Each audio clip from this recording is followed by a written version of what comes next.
नमस्कार। इस देश में और कोई चीज़ काम करे ना करे और कोई चीज़ लगातार चले या ना चले, एक चीज़ है जो लगातार चलती है। बताइए क्या? चुनाव। इस देश में लगातार चुनाव होते रहते हैं और ऐसा लगता है कि हम चुनाव करने के लिए ही इस देश को चला रहे हैं। चुनाव से चुने हुए प्रतिनिधि देश चलाएं, इस व्यवस्था के उलट तस्वीर इसलिए नज़र आती है कि अलग अलग विधानसभाओं का कार्यकाल अलग अलग है, इसीलिए राज्यों के चुनाव अलग अलग समय पर होते रहते हैं। हम हरियाणा के विधानसभा चुनाव से निकलकर बाहर आते ही हैं कि महाराष्ट्र के चुनाव हो जाते हैं। महाराष्ट्र के चुनाव से हम निकलते ही हैं कि दिल्ली के चुनावों की बात होने लगती है। दिल्ली के चुनाव खत्म होंगे नहीं कि बिहार के चुनाव की बात होने लगी। मतलब चुनाव पर चुनाव, लगातार चुनाव, पूरी व्यवस्था, पूरी मशीनरी लगातार उसी में लगी रहती है। ये तो फिर भी ठीक है कि इस वक्त हम बहुत सारी राज्यों में और केंद्र में भी त्रिशंकु सरकारों से बचे हुए हैं। नहीं, इस देश ने वो दौर भी देखा है कि चुनाव होने के बाद भी फिर से चुनाव, क्योंकि गठबंधन की सरकारें बनी और वो लगातार चल नहीं पाई। अटल बिहारी वाजपेयी जी की सरकार ही एक वोट से गिर गई। 13 दिन की भी सरकार बनी है, 1 दिन की भी सरकार बनी है, कई कई जगहों पर लगातार भी विधानसभा के चुनाव हुए हैं। और इसी को देखते हुए एक मुद्दा जो लगातार जोर पकड़ता है वो ये है कि अगर पूरा देश एक है तो एक देश में एक ही चुनाव क्यों न हो जाए और जिसके बाद बार बार चुनाव न कराना पड़े। ऐसी व्यवस्था दुनिया के अन्य देशों में भी है। अमेरिका, जो सबसे पुराना लोकतंत्र माना जाता है दुनिया का, वहाँ की व्यवस्था हम देख रहे हैं। तारीखें तय हैं, कब मत पड़ेगा, कब शपथ ग्रहण होगा, बिल्कुल तय सिस्टम के आधार पर सब होता है और इसीलिए वहाँ पर बार बार चुनाव में व्यवस्था को जाना नहीं पड़ता है।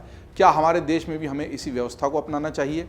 इसी बात को समझने के लिए आज का है बात को समझो। सबसे पहले हम जान लेते हैं कि एक देश एक चुनाव, ये पूरा मसला क्या है, मुद्दा क्या है, इसका कॉन्सेप्ट क्या है और इस पर अभी तक क्या क्या बात हुई है।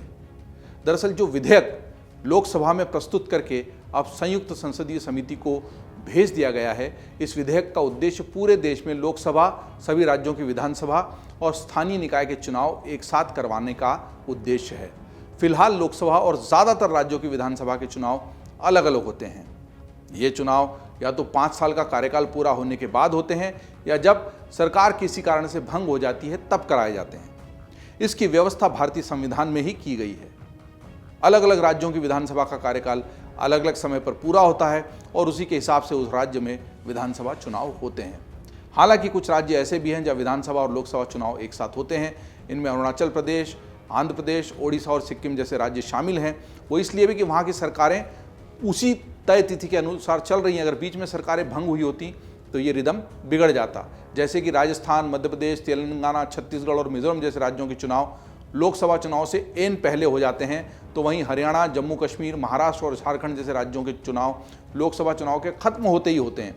मतलब एक चुनाव से आप निकल नहीं पाते हैं और दूसरे चुनाव में घुस जाते हैं। व्यवस्था, मशीनरी, लोग, पैसा सब उसी तरफ चलने लगता है। चाहे और अब चुनाव इतने महत्वपूर्ण भी होते चले हैं कि चाहे किसी भी राज्य में चुनाव हो रहा हो तो पूरे देश को कहीं ना कहीं प्रभावित करता है। सबकी निगाह लगती है, व्यवस्था लगती है, मशीनरी लगती है। इसीलिए हम ये समझने की कोशिश करते हैं, बात को समझो में, कि एक देश एक चुनाव की इस पूरी बहस की वजह क्या है। दरअसल एक देश एक चुनाव की बहस 2018 में विधि आयोग के एक मसौदा रिपोर्ट के बाद शुरू हुई।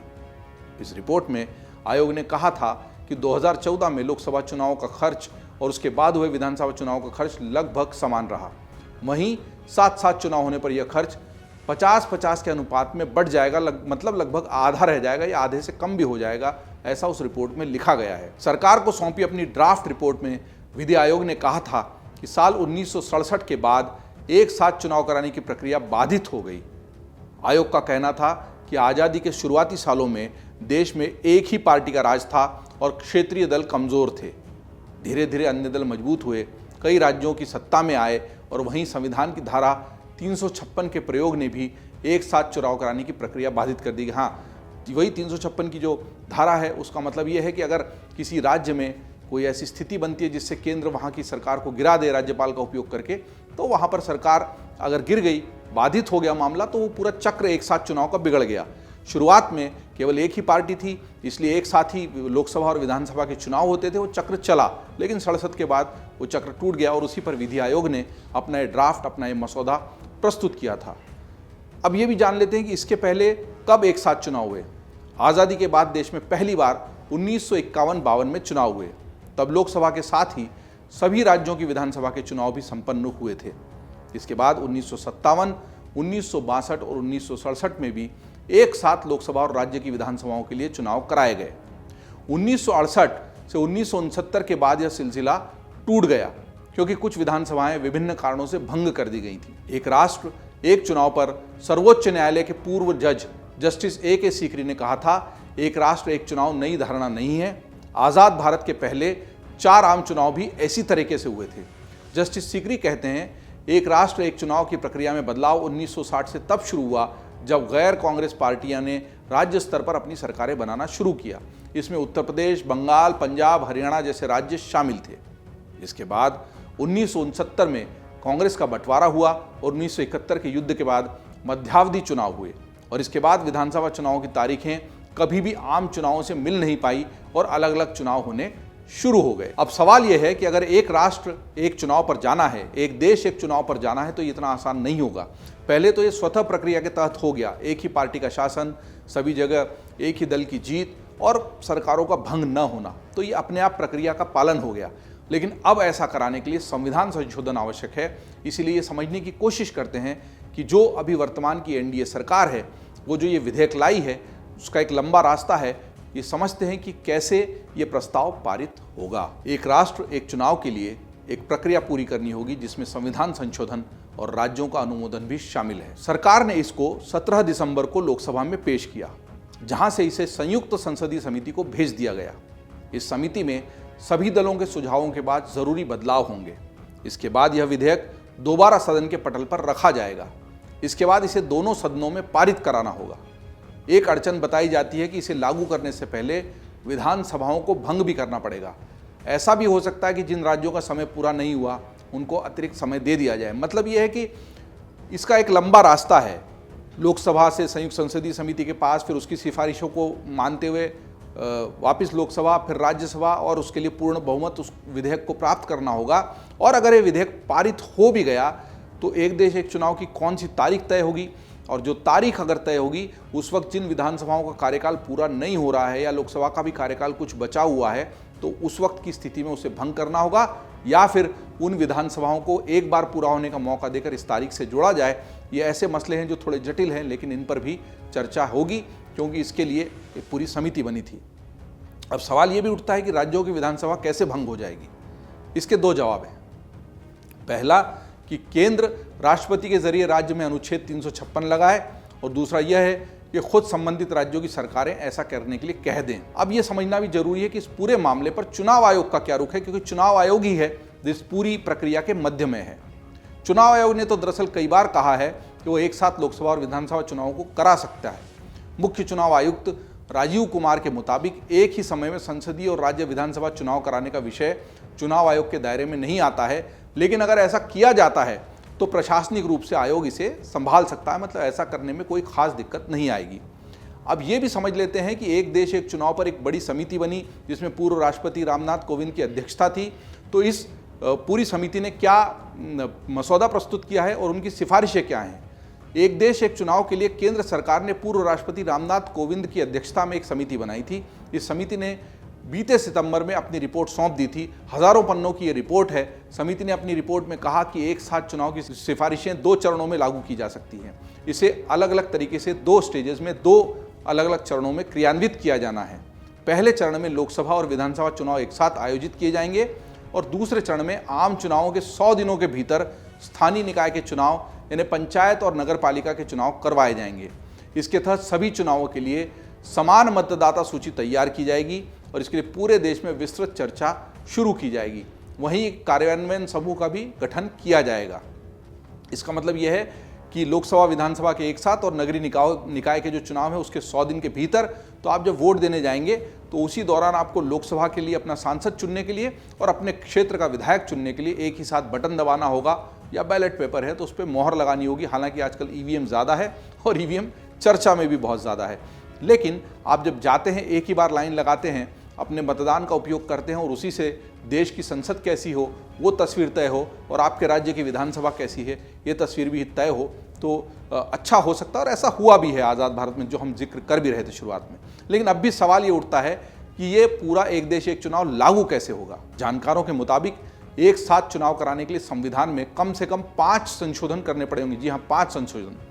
इनमें संसद के दोनों सदनों की अवधि से संबंधित अनुच्छेद 83, राष्ट्रपति द्वारा लोकसभा को भंग करने से संबंधित अनुच्छेद 85 और राज्य विधानमंडलों की अवधि से संबंधित अनुच्छेद 172, राज्य विधानमंडलों की विघटन से संबंधित अनुच्छेद 174 और राज्यों में राष्ट्रपति शासन को लागू करने से संबंधित अनुच्छेद 356 शामिल है। इसके साथ ही संविधान की संघीय विशेषता को ध्यान में रखकर सभी दलों की सहमति होना भी आवश्यक होगा। कुछ जानकार तो यहाँ तक कहते हैं कि संशोधनों की संख्या और भी बढ़ सकती है। ये संशोधन कितने होंगे ये तभी तय होगा जब जेपीसी की तरफ से यानी संयुक्त संसदीय समिति की तरफ से विधेयक का अंतिम प्रारूप सामने आ जाएगा। कुल मिलाकर ये है कि मसला टेढ़ा है, सीधा नहीं है, पर ऐसा होता है तो खर्च एक सबसे बड़ी ऐसी चीज़ है जिसमें हमें बहुत लाभ होगा। देश का, हमारे टैक्स का पैसा इन चुनावों में खर्च होता है। टैक्स के अलावा अन्य रास्तों से बहने वाला पैसा भी लगातार, जो लोग बार बार चंदा देते हैं चुनावों के लिए, चुनावी फंड देते हैं, वो लोग भी सोचेंगे कि एक बार हम इस फंड को दे दें तो फिर हम कम से कम अगले 5 सालों के लिए ये आश्वस्त हो सकते हैं कि अब हमें बार बार इस तरह का फंड नहीं देना पड़ेगा।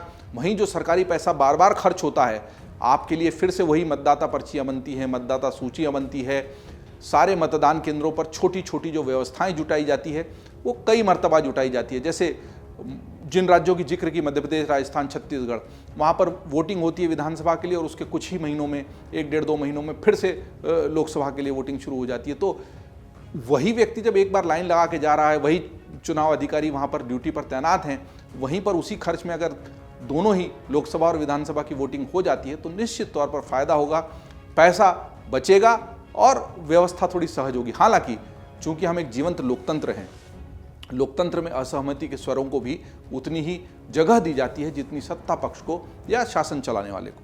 अब ऐसे में कहीं असहमति है, राज्य की सरकार ठीक से नहीं चल पा रही है, या जिसे जिस तरीके से चुना गया उसमें दल बदल हो जा रहा है, वहाँ पर सरकार गिर जा रही है, उसके बाद लंबा वक्फा है, जब चुनाव अगर नहीं हो सकता या निश्चित तारीख पर ही होगा तो क्या राष्ट्रपति शासन में, मान लीजिए सरकार बनी और 6 महीने बाद गिर गई, अब क्या अगले 4.5 साल उसको राष्ट्रपति शासन में रहना होगा? ऐसे बहुत सारे सवाल हैं जिनके जवाब भी 18,000 लगभग पन्ने हैं जिसकी रिपोर्ट रामनाथ कोविंद जी के नेतृत्व में सौंपी गई है, उसमें जिक्र किया गया है। लेकिन फिर भी मसला पेचीदा है।